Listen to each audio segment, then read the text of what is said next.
So we have the opportunity to come back and how we got involved or got connected to be able to share with you today is really because Nicole wrote a piece with Carlos magazine. I'm not sure whether you have heard of Carlos. It is a ministry for young women by young women, and it's Singaporean young women. And it's a ministry that she gets involved in from every now and then since she was in P6 or even Sec 1. Yeah, so she wrote a piece actually about anime and her journey through pornography, which she'll be sharing with you. And 2 weeks ago, she shared with the young people as well. So we only have 1 hour together. So the first part of it is really for her to share with you what anime is. I think as parents, we might be concerned with different things that our children are consuming in terms of media, right? We are concerned about their gaming, we are concerned about social media, but we haven't really quite heard or understood anime, manga, and that those subcultures. And today, Nicole would give a young person's perspective to that, and then I would jump in to give a parent's perspective and how we deal with it in our home and some of the things that we can look out for. So that would be the first part of the conversation. Okay, and after that, at any point in time, if you have question, just feel free to put into the chat. And since actually we are quite a small cozy group, feel free to unmute and jump in and ask a question or pause and give a comment at any time, since there are only like so few of us. Is that okay? All right. So let me just share about the ministry that Nicole and I serve in. We are part of Generations of Virtue, and this is our founder, Julie Hiramine. She actually was also in Singapore 2 years ago for the children's camp as well, and I think she got to spoke to some of the parents as well 2 years ago. She has 5 daughters, and 2 of them are married now, so the 2 young men are their sons-in-law. So I got to know Julie when I was a young mother, and since then I learned a lot. And now that my children are older, I'm in a season of giving back. So I've been supporting families under Generations of Virtue for the past 8 years or so. We have served different churches across denominations and in different countries. And as I serve in the past 8 years, I really find that all of us have similar concerns about how we disciple our children, especially in a very complex environment. So today our topic is focusing on anime and manga. I have got 2 girls. Nicole is my firstborn. I have a younger one. Jillian is turning 16, Sec 4.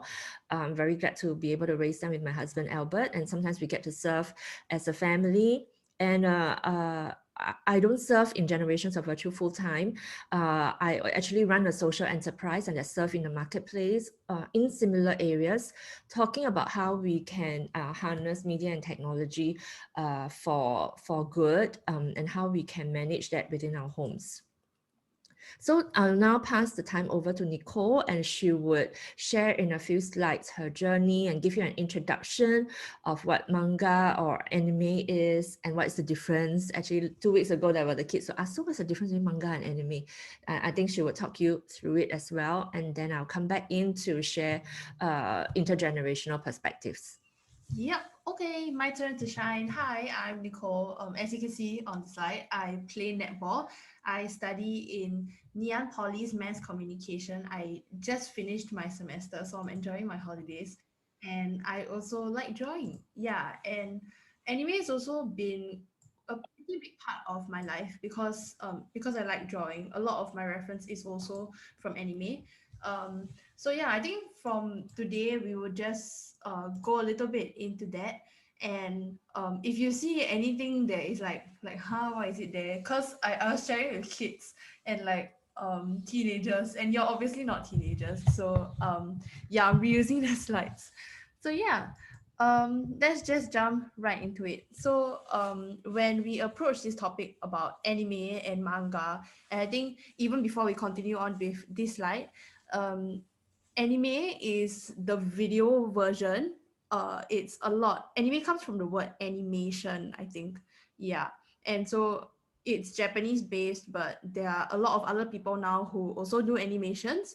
Anime is heavily inspired by manga. Manga is like the book version, like comics. And I know even Christians use manga now, like the manga Messiah, manga Messenger, which is really, really cool. I have like a few of that collection.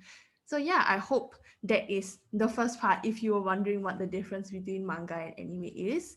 And so I would just first like to say that anime in and of itself is not bad.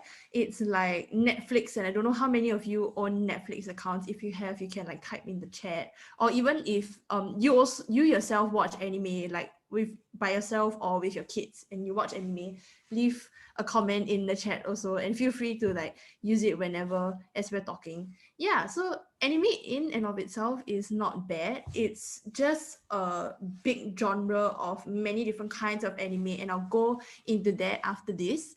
And when we talk about like bad anime, it kind of depends on the genre of anime first, and secondly, if anime affects daily life. And I think also for you parents, you might be wondering if anime is like really detrimental to your kids' daily life. So let's go into that. So first, the genre of anime.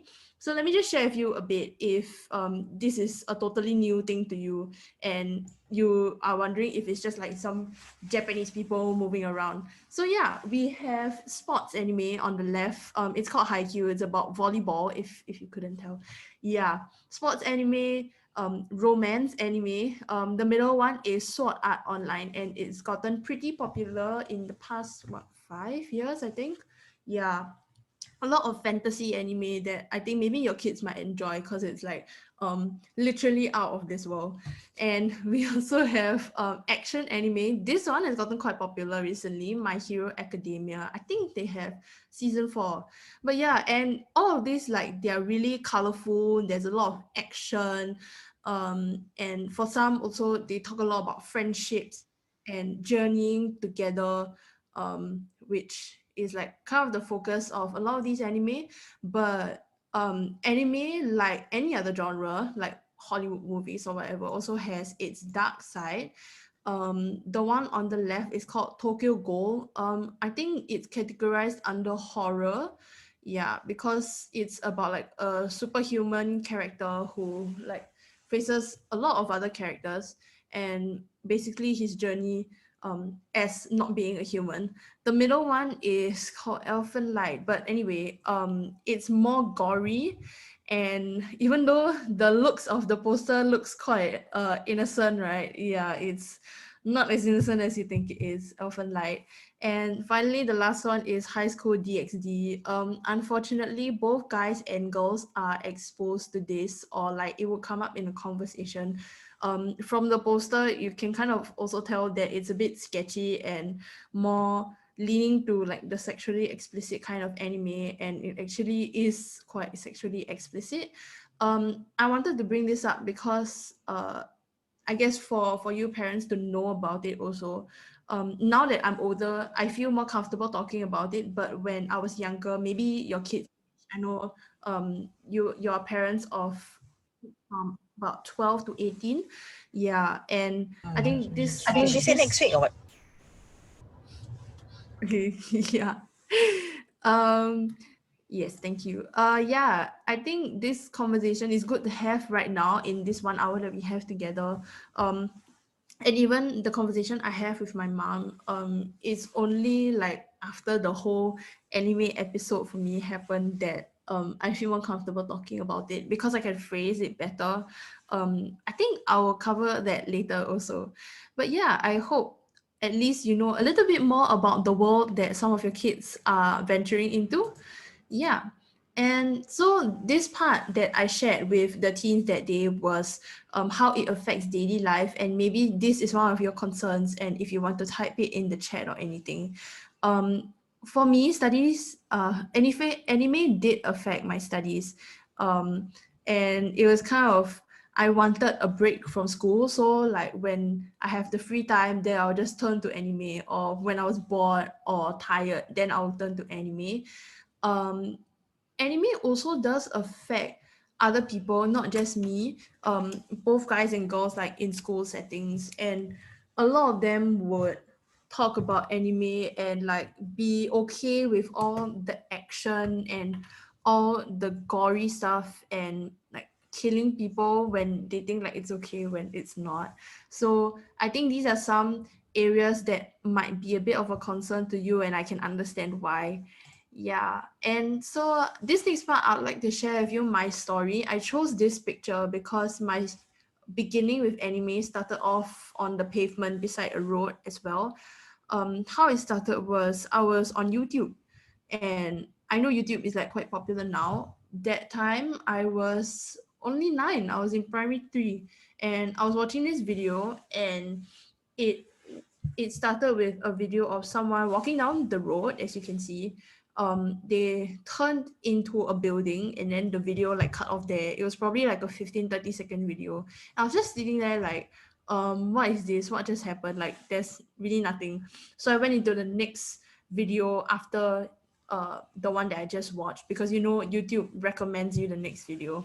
I went into the next video, and it was much more sexually explicit, and I was just so thrown off. The video, the sexually explicit one ended, and I was sitting there just like, what in the world just happened? And when I was 9, like, you can imagine like the tiny Nicole, right? Had no idea what was going on. I couldn't process what was happening, but I just knew that I wanted to continue watching YouTube or like these videos in general, even though I actually didn't know that it was called pornography and that it was not good for me.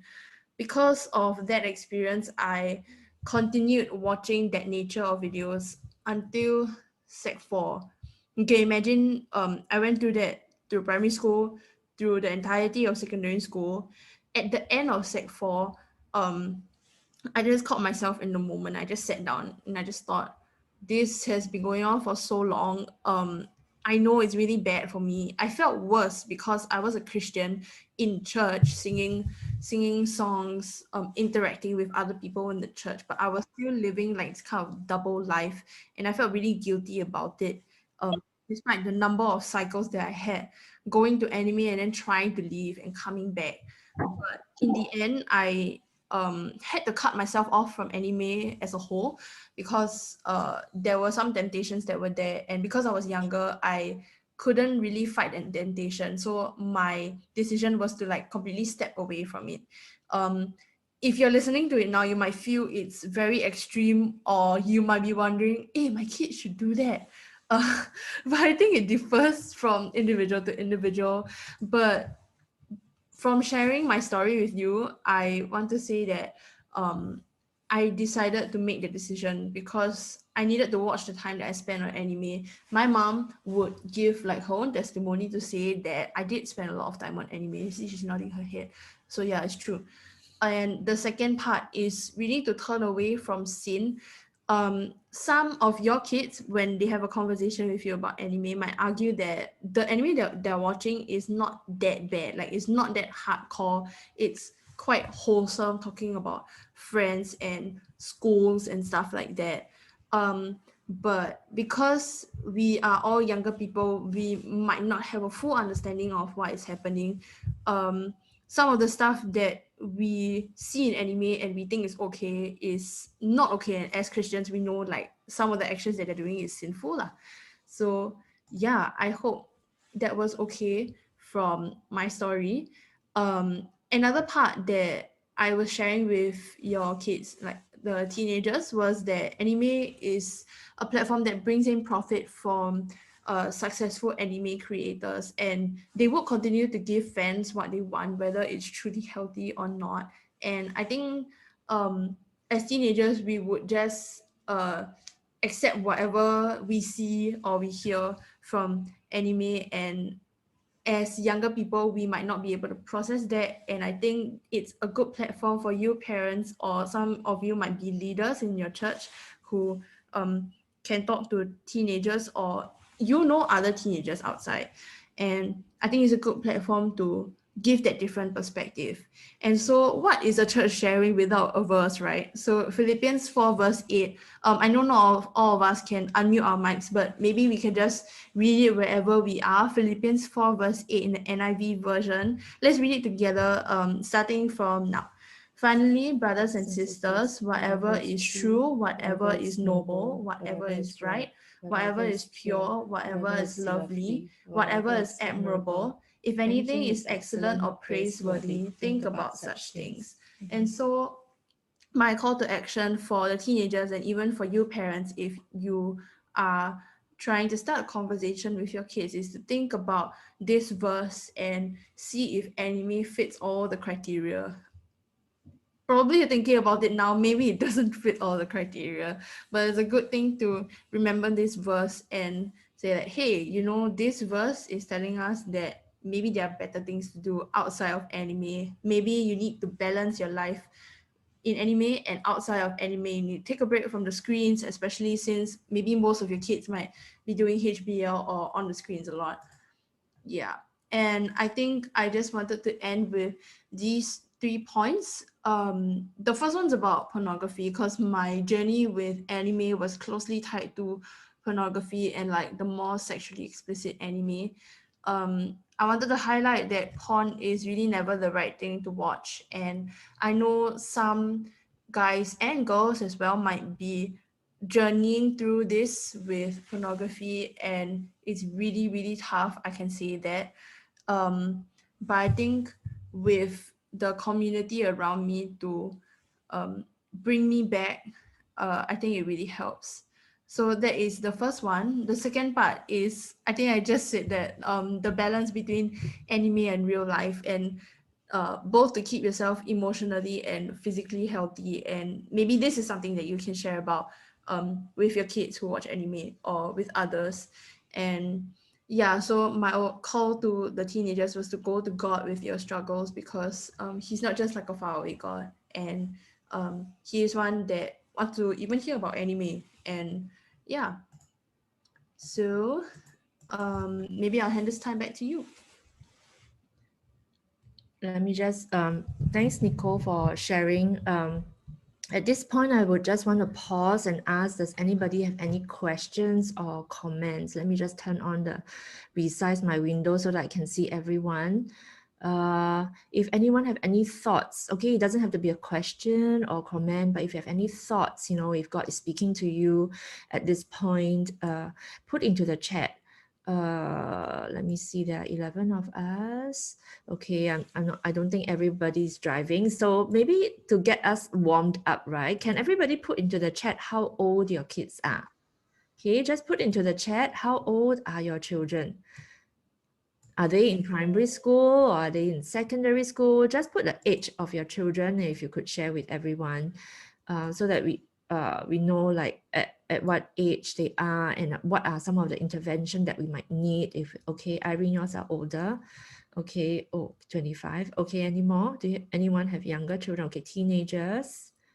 Okay, mainly teenagers. Okay, your parents of older kids, right? So those who attended, did they actually tell you what they, if they have attended Nicole's session, did they actually go back and tell you what they talk about? Did you ask, okay, so what did you learn from church today? Okay, maybe not. Okay, so older. Okay, so actually, how many of you have issues with your teenagers or young adults on the topic of anime? Does anyone, I mean, how real is this issue to you? Are they even on it? Do you know? Do you even know what they are consuming? Or okay, so maybe Nicole, you can tell them what were the reaction that you had when you spoke to the young people? Like when you were showing the different genres, right? There was some reaction with the teens, right? Yeah. Did it surprise you? I don't. And whether they are boys or girls, okay? Can you tell them? Oh, okay. The reaction that I got like 2 weeks ago when How I many of was them were there? Maybe 20 20-ish, plus. Yeah, yeah, 20 slightly more than plus. 20. And a lot of, especially, I don't know if you remember the very very first slide on anime, and then there were a few characters that you saw on the screen. Basically, I showed that at the first go, and immediately there were reactions. I asked them like, which ones do you recognize? And immediately they just boom, boom, boom, boom. They know like almost a lot of them, because they are really really popular, like Naruto, if anybody caught it. Yeah. And so And the reaction, is it more from girls or boys? from guys, yeah, and they were more vocal about it because either they know or their friends know. Yeah. Yeah, so So so I happened to sit in for her session as well, and I was watching the reaction of the young people. So some of us might think that they're not on it, but perhaps they are discussing it with their friends. And so it might be useful to ask, you know what, today I heard a session from Nicole. Did you also attend a session by Nicole? You know, we talked about the same topic, yeah. And so do you remember what she said? And like ask probing questions about their thoughts. Yeah, it's very popular. And because so is as Nicole mentioned, it is like a platform. It by itself, right? It's an art form. So an art form, this whether it's healthy or not is determined by the artist. So can an anime be positive? Have you seen positive anime? Yeah. Definitely there would be. So it's an art form. So what I'm trying to highlight is, as I move on to the next few slides, pornography is considered as hentai. Hentai is a form of, actually. And I think I also want to highlight that this conversation that your kids might be having about anime, they might not be the ones who are watching, but their friends do.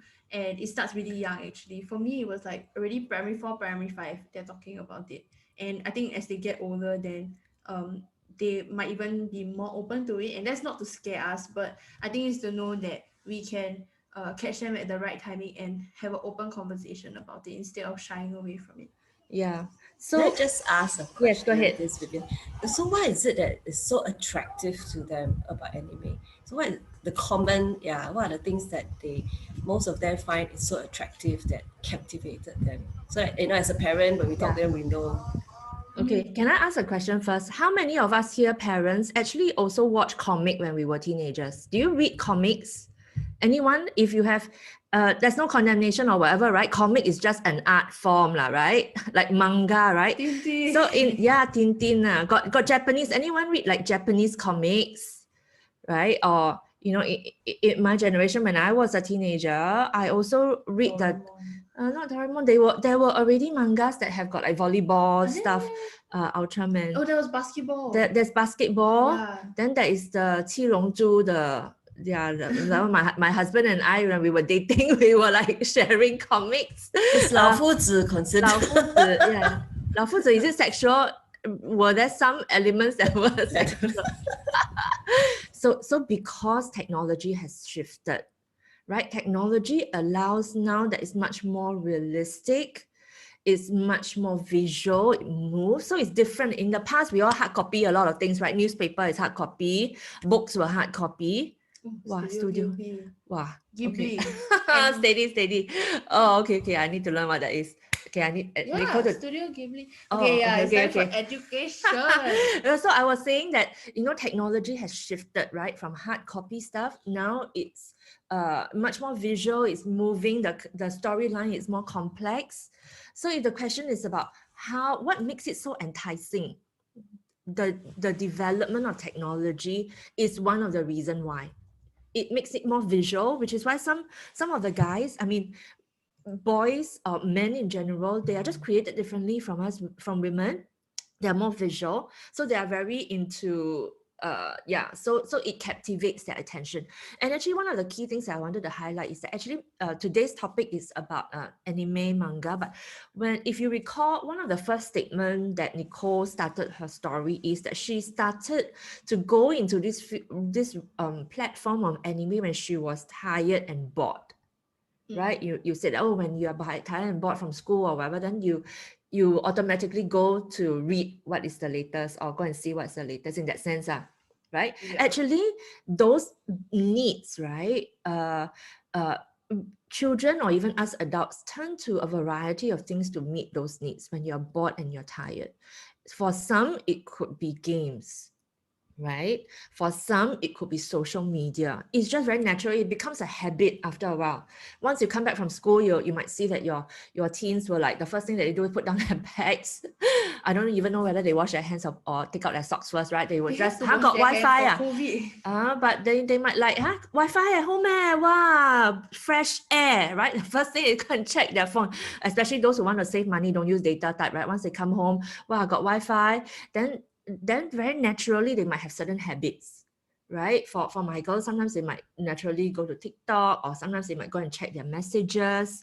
And so what I'm trying to get at is that our teenagers are growing up in an environment that is very tempting, that is always drawing them towards new experiences or worldviews that are different. So today's topic, we're talking about anime, that platform, that art form, but actually there is a broader perspective to this as well. Okay. Yeah, so let me see what's in the chat. Yeah, okay, yes, family oriented. Miyazaki. Okay. And so the next few slides, I'm trying to say that actually, as Christian parents, sometimes we are thinking, wow, there are so many things that are tempting them that are not so healthy. What I would encourage all of us, though, is that, if our children are, perhaps they have got interest in this area, they are gifted in arts, or they might be very good storytellers, or very good visually, we could actually encourage them to use the gifts and talents that God has given them, to use it for His glory. So I'm going to share some examples, and later on Nicole will share what she does. So from young, Nicole and my younger girl Jillian, from young, I try to withhold technology as much as I can. I kind of give them hard copy stuff, hard copy paper to draw, and so hard copy. That only slowly when they're older then become digital art because digital art, they can do different stuff as well. But I think over time, those habits or those cultivation or stewardship of my children's gifts and talents has now blossomed into some things that's quite interesting. So the first picture here on the left is what my daughter, this is what my younger one did, right? I used to tell them, when you go to church, you listen to sermon, I know that you just listening is very boring. So take notes, right? So when they were younger, we encourage them to take notes. I buy them very nice notebook. When we go shopping, say, this one very nice, right? That one used for a church notebook, okay? Yeah, then they would write 1 or 2 pages. Then after that... Now got use more. Now got use more, okay. Yeah. But then I would see them taking out their phone during service, right? Then immediately, as an adult, right, our antenna you distract, during service, you never pay attention to the pastor, you're going to use your phone, what are you doing? But then later on, I realized that actually, of course, not every single time, maybe sometimes it's really indeed distracted, but there are some times that actually they are really using it to take notes. So this is what my daughter did, right? She took a picture of pastor preaching, and then as she listened, she actually wrote down notes. She used colors. This is freehand drawing, and different fonts and so on, and it's very visual, right? So and after what she has done, this is actually on Instagram story.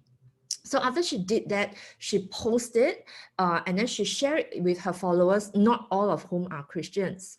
And so I have learned that actually if they choose to do this, it's actually a good thing, right? People may not read the Bible, they may not step into church, right? But through creative means like this, it actually introduces to perhaps their pre-believing friends on what church is like, what Christianity is. And so I have learned to not immediately judge, why are you using your phone again? I have learned to ask, so what are you doing? Ask in a very winsome voice, and that body language that is not nagging, right? I'll ask, so what are you doing? You spend a lot of time on TikTok already, right? Then yeah. Okay, so for Nicole, this is another way. This is graphic recording. You might have seen it if, So she will also listen in, and then she'll write notes. And this is not like a sophisticated program. It's just the notes that in every phone, there's a notes app that comes free with the phone. She just pinch in and out to write, and then very basic colors.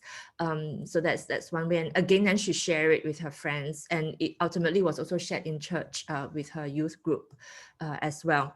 Do you want to share about what you're doing now with Instagram? Yeah. So do you remember just now I said that anime is a big inspiration for my art? So if you can't tell, the small face, big eyes looks like anime. And so there's a lot of inspiration from there, and I've been using it in my art. And shall I carry on also from my art? No, actually, one of the things about regardless whether it's anime or any form of media, one of the conversations I've always consistently had with the children ever since they were young is to compare what is the media that's created by people compared to reality. So sometimes it'll be like, hey, the comic so cute, right? Wow, the eye is so big. Can you imagine in reality, the eye is like 2/3 of your face? How would that That's look like? Is it scary? Or sometimes we walk past, in a shopping mall, and then you see some shops, right, that has got the figurines of the comic characters.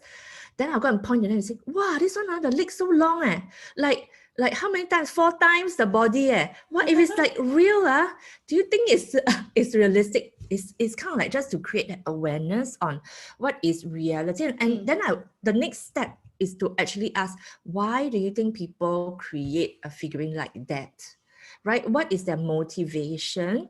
Right? Why is it? Do you notice that there's a pattern? So this is a conversation I have, right? Like, do you notice that the pattern? Why is it that their girls are always the skirt is so short, the waist is always so small? Is it realistic? Is it like really what women should be? And kind of like slowly point them back to, oh, how realistic it is. And if it's not realistic, then how much time should we be spending on things that are not real in that sense? Yeah. And so actually it can be great teachable moments and conversations as well. Of course, when our children are teenagers and young adults, the posture that we go in is not really about, judging them, why he's so ugly. Although sometimes it flows out of my mouth unintentionally. Like sometimes when she's watching K-pop, right? Like 17 or BTS, right? Then sometimes I will like,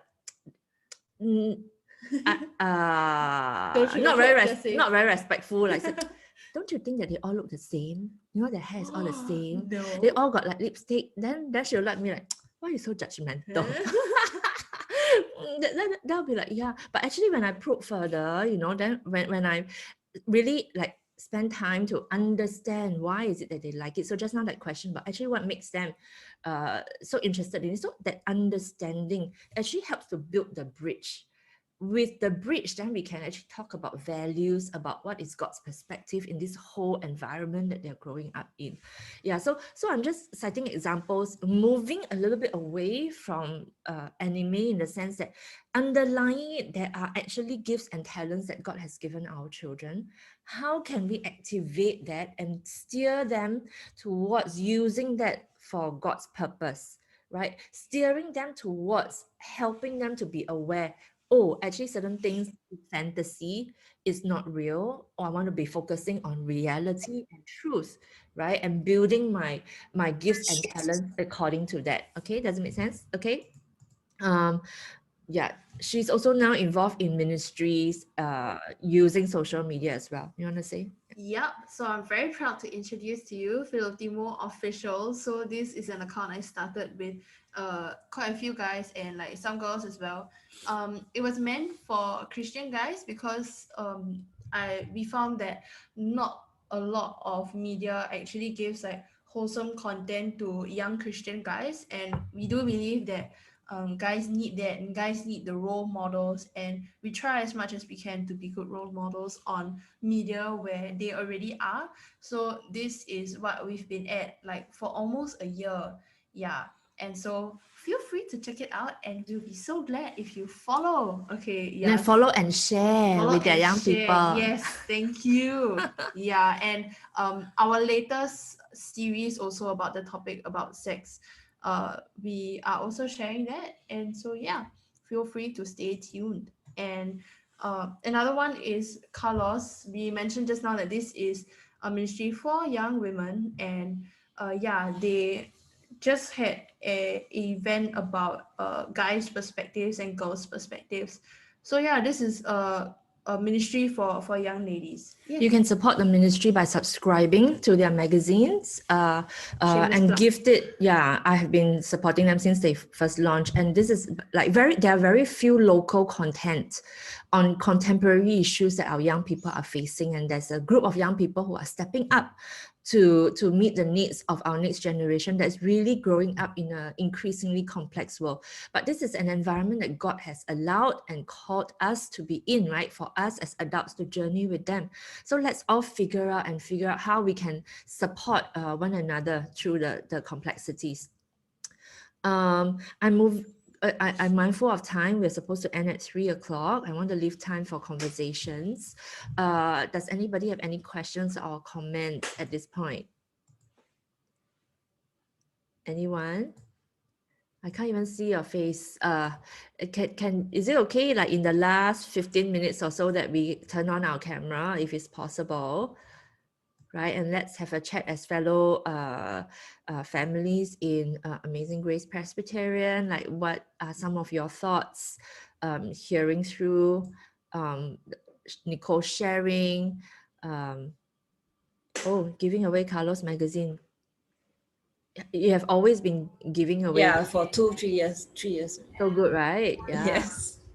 Okay. Oh yeah, right. That's how I think Olivia saw Nicole's article.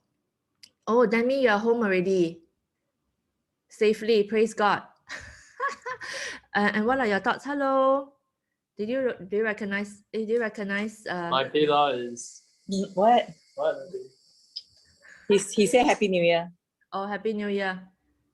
Do you want to say hi to Nicole? Were you there at Nicole's session? Were you there at Nicole's Yeah, I session? was. Hello. Hello. Hi everyone. Do you all need my payla What payla? for ang pao? What? So inappropriate. Just ignore, never mind.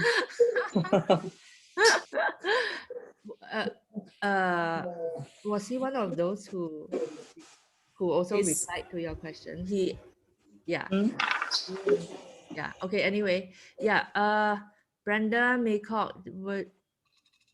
Yeah. Anyone have any questions or comments? Demi, do you have any thoughts on what you have heard? No comments. Okay. Anyone Where's else? Ethan? Where's Ethan? Ethan. Call Ethan to ask him what's his view after he hearing what the speaker has speak 2 weeks ago. 2 weeks ago. Ethan, what's your view, Ethan? Huh? Come. Hey, come and join us, ah. Ethan, I'm not wearing a shirt. you're not, put your shirt on. Come on. Come on. They're waiting for you.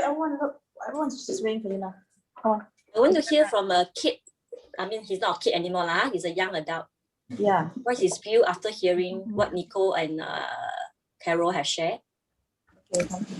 2 weeks back, right? Yeah, I think it was quite good. Why? What? Very vague. Besides, this auntie very bad. Yeah. You get Okay, my then. phone already, right? That's why you must say something. Okay. Oh yeah. I think you should grab a seat and sit down. Okay, go on. So I think Nicole is very 15 minutes engaging. won't take a lot of your time. Yeah. So Nicole gave like a girl's perspective to anime and stuff, right? Actually, is it Ethan, his name? Yeah. How old are you, Ethan? I'm 21. 21. Okay. Yeah. So how much do you relate to what Nicole shared? Is it something that only younger people are consuming, or is it actually young adults like you are also, very much into it? I think personally I'm not too into it. Like I used to watch anime, but I watch like action kind of thing. Yeah. So yeah, and then I don't find myself like always going back to it. So I guess I'm not too into it. Casual. Hi, Carol. Thanks, Ethan. Sorry? Hi, this is Brenda. Hi, Brenda. Yeah, I'm together with Hawking. That's why I'm using his jump over to his screen. Yeah, so I would like to know like your journey as a parent. Like, how do you help Nicole out of getting out of this like the addiction to anime during that time? Yeah. So what is your journey like? Okay, so she shared with you that her first exposure was 9.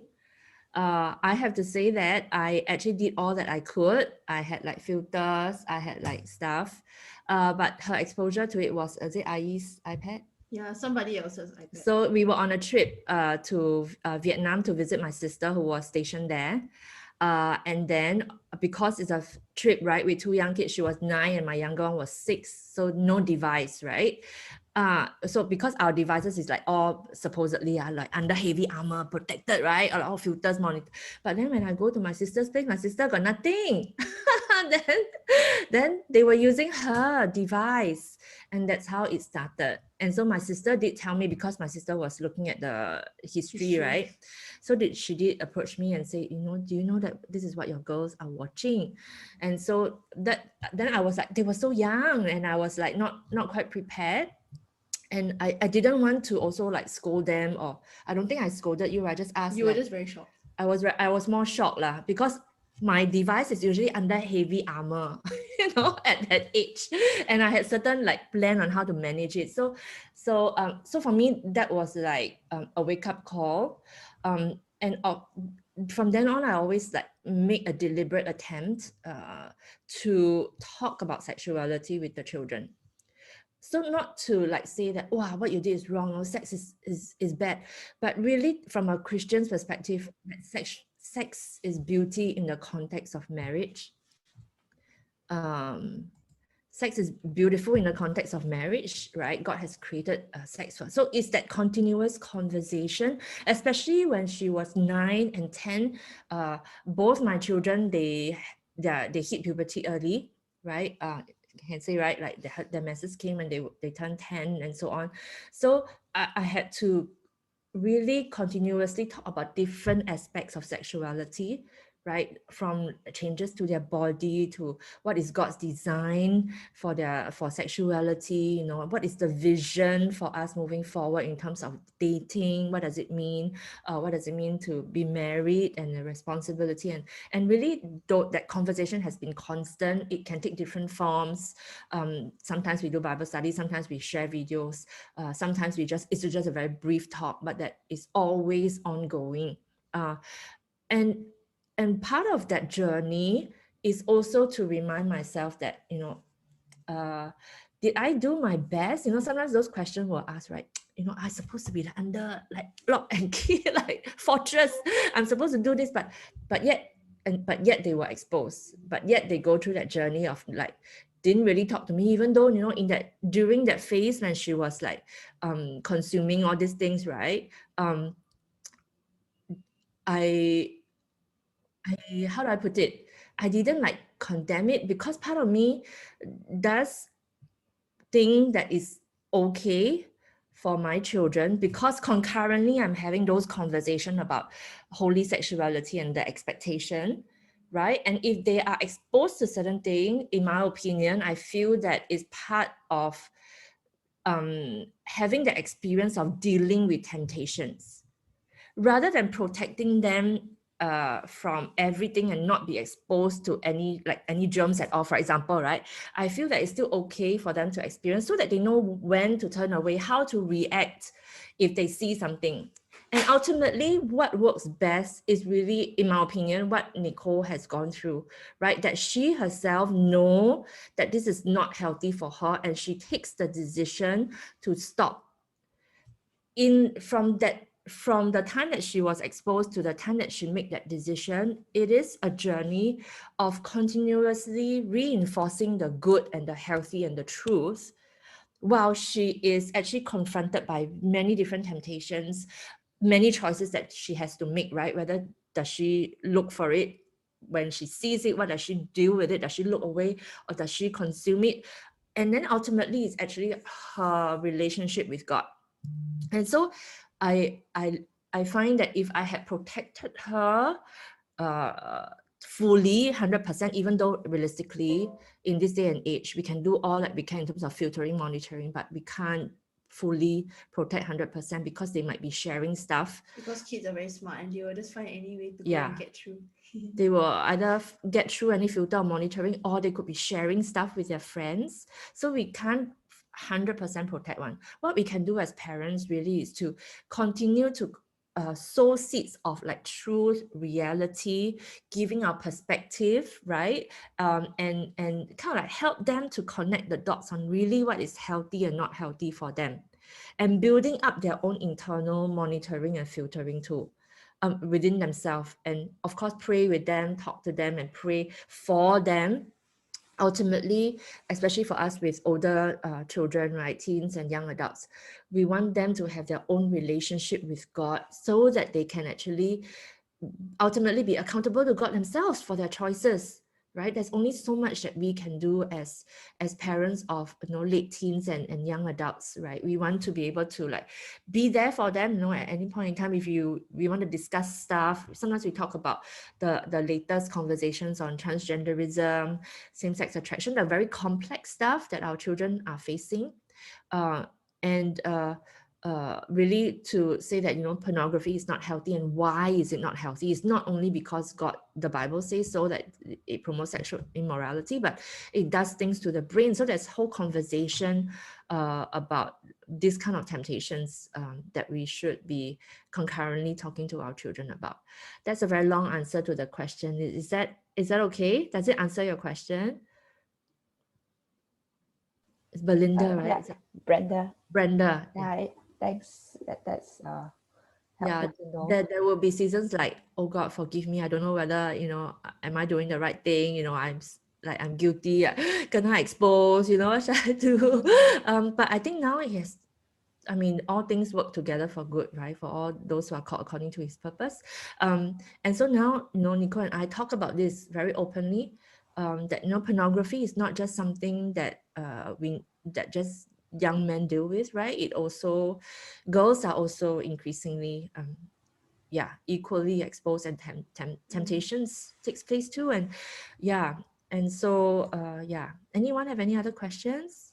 If not, then I also want to make a statement. Yeah, please go ahead. Yeah, I really think it's not to be super scared of what the world has to offer and like have to shield your kids from it, like what you were talking about.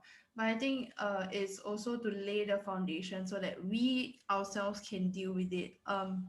When I was about 12, my mom brought me on a retreat, just the both of us, and she likened me to be like a boat in the sea. And very often we want to be like the boats that are just sitting around at like what's that place? Is it Sentosa? No, it's not Sentosa. It's the yacht bay. And normally we want our kids to just be very safe in the yacht bay where everything you can see and they are anchored down. But eventually we would go out into the ocean where there are many, many big waves. Some of us might crash, have like the biggest possibility of sinking, but at least we know how to deal with the waves in our lives. So that was something that I thought I should share. And yeah, back to you. Yep, thanks, Nicole. I'm looking for charger. Is there a charger there? Yeah. Anyone have any other questions? If not, I have a few more slides to share on. Today is really a very touch and go kind of conversation. And there are, I hope that there can be more parents in your church that really come together for conversations about this topic. I'm just going to share with you. Can you see my slide? Can you see my screen?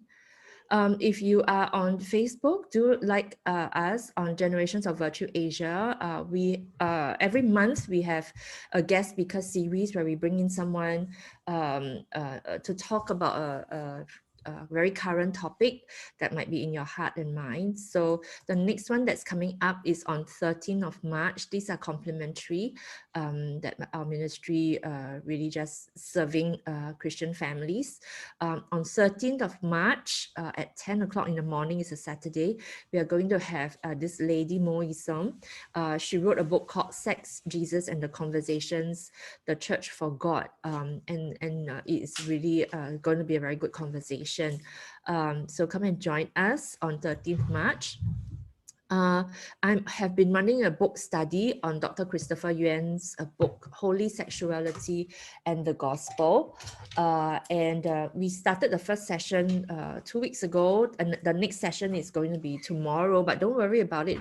If you don't have the book, just come and join in the conversation and sit in, because this book is really very good, in the sense that it talks about theology, and also it talks about singleness, marriage, what sexuality is in God's overall grand plan, and ultimately how do we reach out to those who are struggling with same-sex attraction, or those, perhaps some of us, or in your church, there might be parents who are figuring out how to broach the topic with their kids. Their kids might be sympathetic to this topic, right? They might say, why are we judging them? They don't, or the young people don't know how to engage their peers in this conversation. Come and join us. We just started really, and so just feel free to come and join us if you like. Irene, who is here, as well as Olivia, is also part of this community called Canavox. Canavox is a group that I also lead, and we come together every fortnight and talk about different aspects of sexuality. I think for us, raising late teens and young adults, these are actually issues that they grapple with. How do we talk to them? And Canavox is a very interesting community because we meet together like 1 hour and a half. We read short articles and then we have conversations, right, about these different topics relating to marriage and sexuality in a way that is secular. So this is a secular organization, but it uses natural law and social science, right, actually founded on kingdom principles, to broach all these topics that our young people have, right? Do you, for example, what are your teens or your young adults' thoughts on cohabitation? Is it very common in church? What do they think about the hookup culture? What do they think about same-sex marriage and so on? Right. So if you are interested to come and join us, just contact me or let Irene know, and we'll be happy to add you into the community. Come and as and when you are available. You don't have to like go through everyone if you are busy. You might come in for some of the topics that you're more interested in, but it's really a very good conversation that we could have, so that it gives you the vocabulary to engage those that are not from church. Again, this is a secular conversation, deep diving into pornography, and I'm doing this in my marketplace head under my social enterprise, deep diving into discussion of pornography and how we need to deal with it. So it's a 3-part conversation. The first part, we are going to discuss over a video, a documentary about the impact on pornography on young people.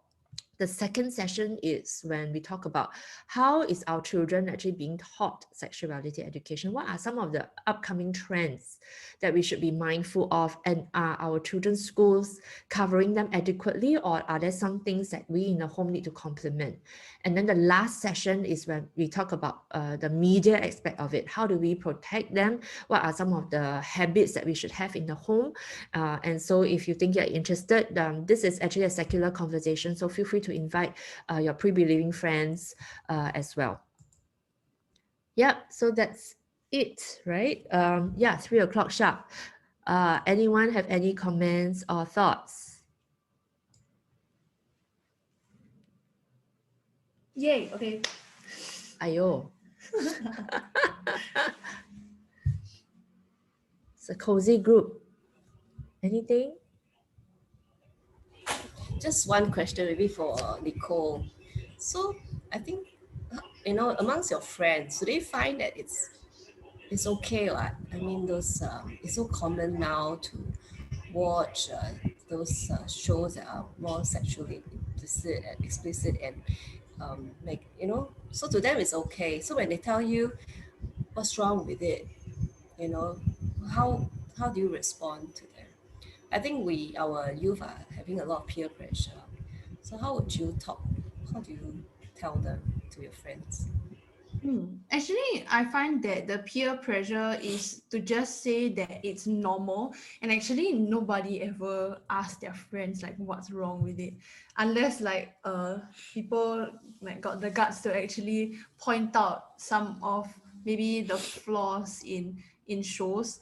I just think that because a lot of people think it's normal, not as many would want to continue the conversation about it. And in like our time where now there is a lot of sexually explicit shows, I think we're all aware that it's sexually explicit, but nobody actually questions the values that they're trying to bring out from these shows. And I think if I were to have that conversation with my friends, then that is something I would do, to say like, actually like the values that they're talking about in this show or in this episode, it's not very wholesome. It doesn't really help anybody. That is something that I would do. Yeah, I think one of the conversations that we need to have really in the home is what is normal may not be healthy. What is normal in culture may not be what God wants. And so what is it that we need to do, right, as ambassadors of Christ. I was watching a documentary. I can share the link with Irene, who can share with you possibly. Straits Times did a mini documentary, 20 minutes, where they interviewed young women as well as young men on the impact of social media and the kind of sexualization that take place. And this is a local documentary. And one of the conversations or interviews that they had with 3 young men, they looked like young adults. Their faces were not shown.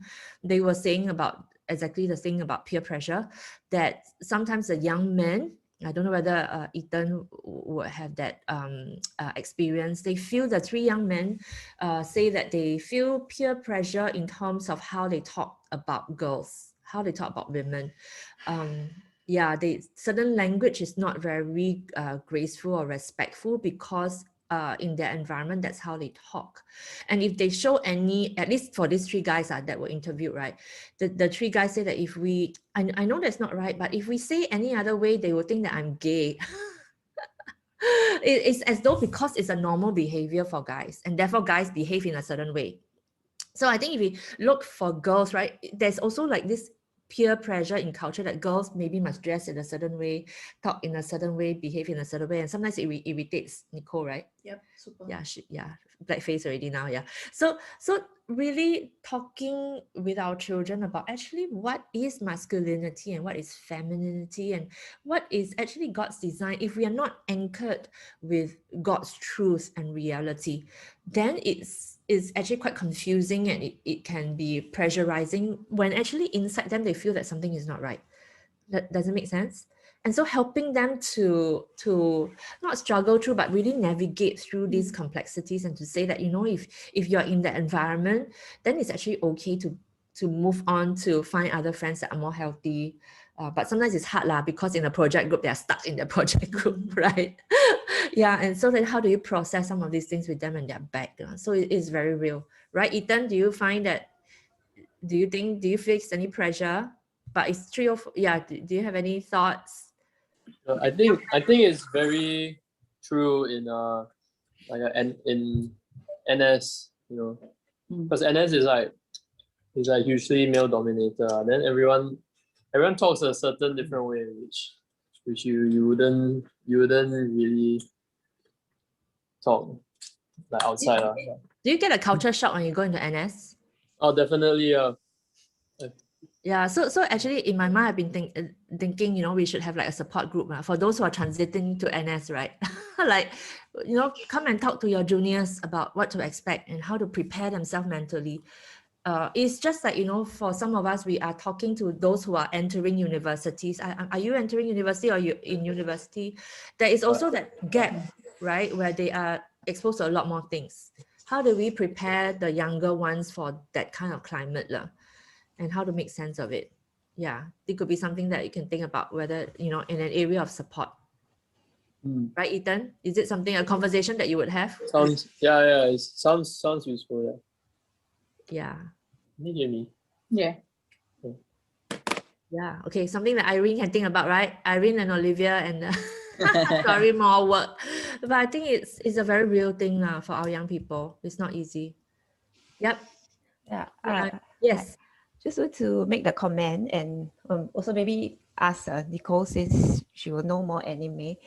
Like, besides the pornography in anime, there's also actually a lot of other subtle, very unhealthy themes in anime. Yeah.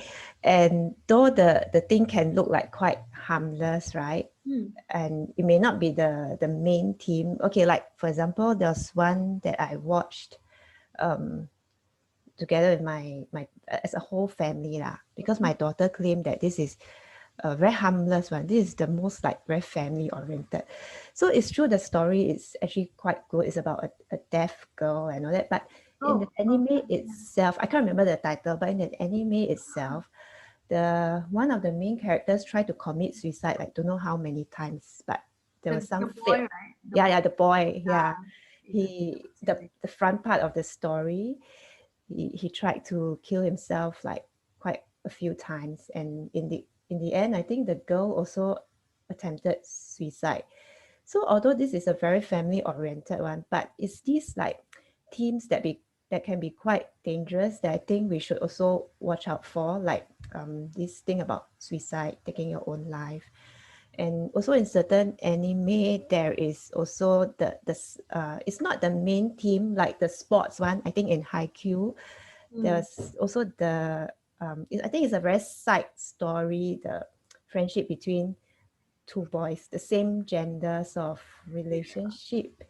Yeah, that is very subtle, like very subtly injected into the anime. And children may not be able to like pick it out because they'll say this is a very healthy anime about sports, about school life, about friendship. But nowadays there are these like very subtle things that's implanted in them that I think we should look out for. Yeah. Yeah, okay. Maybe let's talk about the first part about the subtleties. I think from like the animes that I've watched, a lot of the recurring themes is about like getting into a relationship. Especially, I think for me, I watched a lot of school animes, and then they always point to the fact like, you need to have a lot of friends or you need to have a boyfriend to be like of a certain status in school. I think that might even apply like in our own schools in Singapore. But I think that theme is something that I think we can probably bring about in the family. Like, to not just say that you need a relationship to feel whole. You need a relationship with a guy or girl to feel whole. But I think there is always something that is underlying.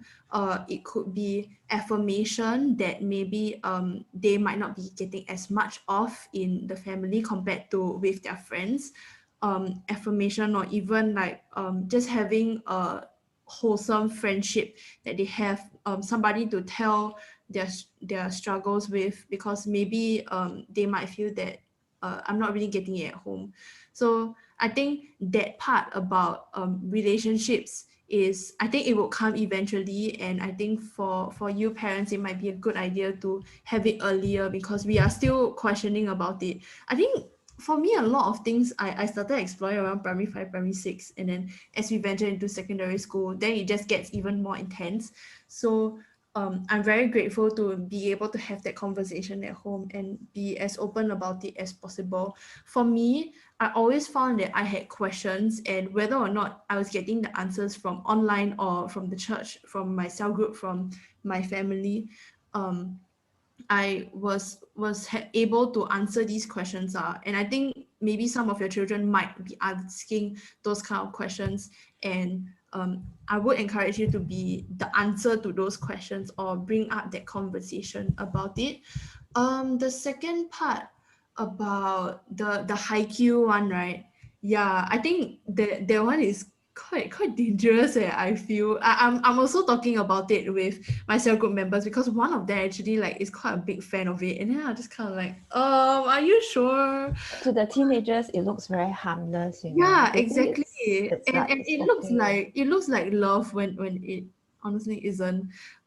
Yeah, it's a little bit problematic about same-sex relationships. I think it does come in because Haikyuu on the surface level is a sports anime about volleyball, but the fandom turns it into same-sex relationships and boyfriend. So that is also another area that I'm also venturing into to talk about with my cell group members. Yeah, do you have any thoughts on it? No, so I feel that there can be so many storylines with it. What is like a broader thing is healthy.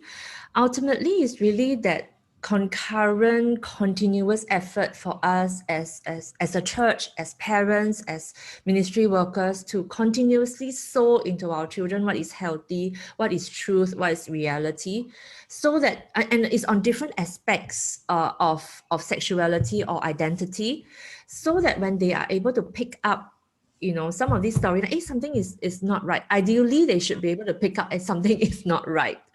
And if you actually find out that they are reading this, actually it's okay to broach it and ask, actually, what do you think about this particular plot? You know, sometimes our kids are saying that, why out of these things you think that the whole thing is harmful? And perhaps from our perspective, we can also see as actually the overall story about playing volleyball that is the good, but there are some things in there that are not right that we should think more deeply about. It's like, you know, eating fish, right? Like fish is healthy, you know, but fish got bones, right? We want our children to be able to pick out that fish bone. We don't want to say that the whole fish is bad. We want to be able to teach our children that, you know, when you chew something, that bone, that hard things that pricks you is not something that you need to swallow. You shouldn't be swallowing them. And so if we apply it into media, that is precisely what we need to teach our young people as well. And the conversation that Nicole and I have sometimes at home is complex, right? But I think as we talk about the complex stuff, it empowers her. She feels empowered to be able to then engage in the complex topics. And I find that I have a lot of competition, but my work is to be the Google equivalent. My competitor is Google, right? I want that if she has got something that she wants to ask and not sure, instead of Googling it, she come and talk to me also lah. Not that she cannot Google, right? But I have my competitive advantage is I'm a mobile Google, right? And I am a godly, like got the anchor one, it's followed by, so I have a Christian Google. Yeah, Christian Google, like win already, that type. Yeah. So I'm building myself up to be that Google equivalent, but that means that there is work involved. There is work in terms of staying in a community, to learn with the community, to keep reading, to keep understanding what is youth culture, so that I can be the Google or equivalent for her and her sister. And now for other young people as well. Does it make sense? But it does take work. Google didn't happen just like that. They feed it algorithm. There are lots of people working on the stuff. It does take work, because if we as adults or in the church, we don't talk about it, they will automatically go to Google, and Google have, it may not be Google but other stuff, right? Yeah. So Hope that's that answered the question. Thank you, Brenda. Thank you for sharing. It's really very challenging. I mean, in this it day is. and age. Yeah. Yeah. You journey through it every day. Come and join in other sessions, including the Canal Box one that Irene is in. Irene can tell you more about Canal Box and other stuff. Yeah, and those are free anyway. Yeah. Okay. Anything else? I'm mindful of time. I know that Sunday afternoon is very precious. Okay. Yay. Sorry. She's like in a hurry to go, because she is in a hurry to go. She's meeting her friends. We are in Jurong West, and she need to meet her friends in Pasir Ris. That one don't say what. Yeah lah, but Okay. Thank Sorry. you. Yeah, but yeah. Anything else? Well, thanks, Nicole and Carol. Yeah, thank you for spending your Sunday afternoon with us. Thank you for having us. Hope it was helpful. Yes, thanks, Nicole. Thanks, Okay, Nicole thanks, and Ethan, for Carol. sharing also. And Carol. Thank you. Yeah. Thank Okay. you. All right. Thank you, everyone. Thank you. Bye-bye. Bye. God bless. Bye.